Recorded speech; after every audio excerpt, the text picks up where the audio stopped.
Gravis version 2. Kung natandaan nyo, ito yung last upload natin sa ating page. Yung repair harness. Doon sa mga nagtatanong doon sa ating page kung ano daw ang issue talaga nito bago dinala sa atin. Ang ano niya, sira ang ECU. Sabi doon sa unang pinagdalan. Ngayon pinalitan. Same problem, wala nangyari. Pag nag-start siya ng isang beses at pinatay mo, hindi na siya mag-i-start ulit. Kaya renewable talaga natin yung sa wiring. Tapos kinakapos din siya sa gasolina. Kaya nagpalit din tayo rito ng fuel pump. Ito yung mga ano pala, mga wire na galing sa kanya. Yung MDL, ito.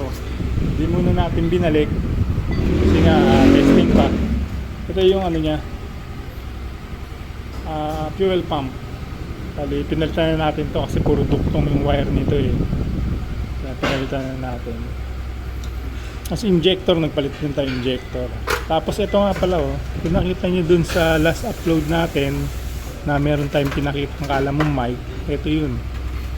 Ito. Ayun, ito yun.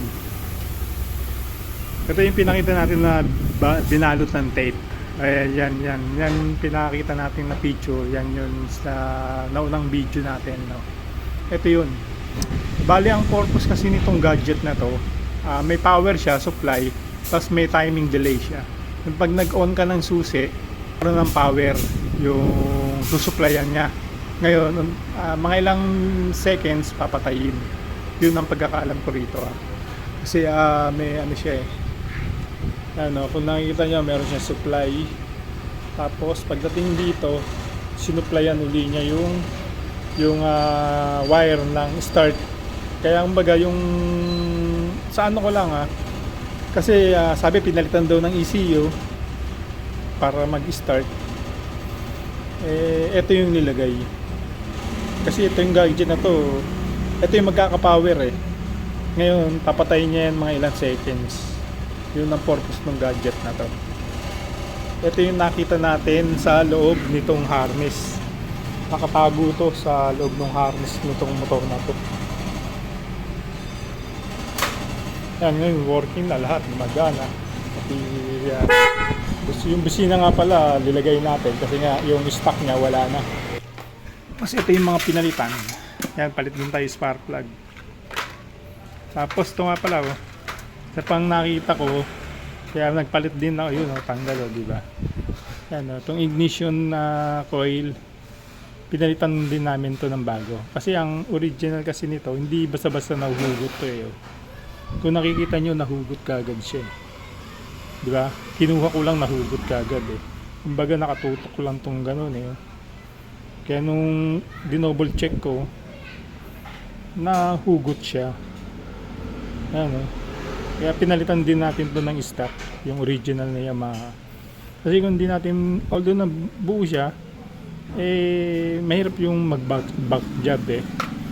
May senaryo kasi na baka bigla matanggal. Ito yung nakita natin na hindi normal sa motor niya. Fuel filter, nagpalit din tayo. Palit din tayo ng spark plug cap. Kasi puro kalawang na yung kalawang na rin yung loob niya. Kung makikita nyo, puro kalawang na yung loob niya. Magiging pangalawang problema pa to kung sakaling di natin papalitan. Tapos ito yung dati niyang balot, pinaka cover ng harness. Hindi na natin binalik tong rubber na to. Dilagyan na lang natin siya ng ginagamit natin na tape. Ngayon mamaya kukunin na to. Bali taga Rizal kasi may-ari nito.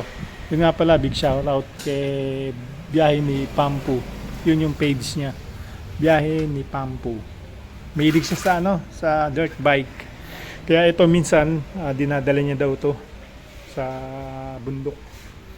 Kaya kung nakita niyo doon sa last upload natin, tinago natin yung wire para na sa ganun kahit mabalaw o malubog sa wala nang problema.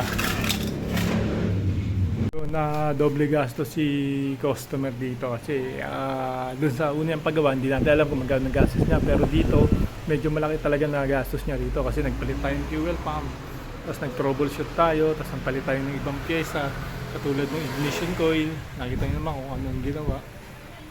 Tapos lilinis natin yung ano nito, yung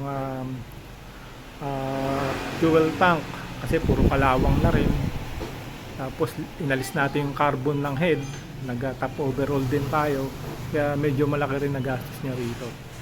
Mga ginawa natin, yun yung pwede maging problema, inunahan na natin, sa ganun wala tayong back jump. Paalala ko dun sa mga ka-brother natin dyan, may unit na may problema, dalhin nyo sa medyo talagang mapapagkatiwalaan ninyo na shop, para na sa ganun na hindi madoble yung gastos nyo. Kung maaari, bantayan nyo at usisayin nyo, karapatan nyo naman yun eh. Tanungin kung bakit pinalitan, kung bakit nagkaroon ng problemang ganun. Dito sa shop, allowed kayong tumabi sa mekaniko para makita nyo kung anong ginagawa. At nang sa ganon, ang purpose ko rin para nang sa ganon, sa susunod, magkaroon kayo ng idea sa inyo sa mga naging problema ng inyong motor. Kung willing din ngang matuto yung customer, minsan tinuturuan namin kung paano pagbaklas, kung paano tamang proseso ng pag-troubleshoot. Tinuturuan din namin. Binibilinan ko rin yung mga mekaniko ko na ganun ang gawin, na okay lang na magtanong-tanongin sila.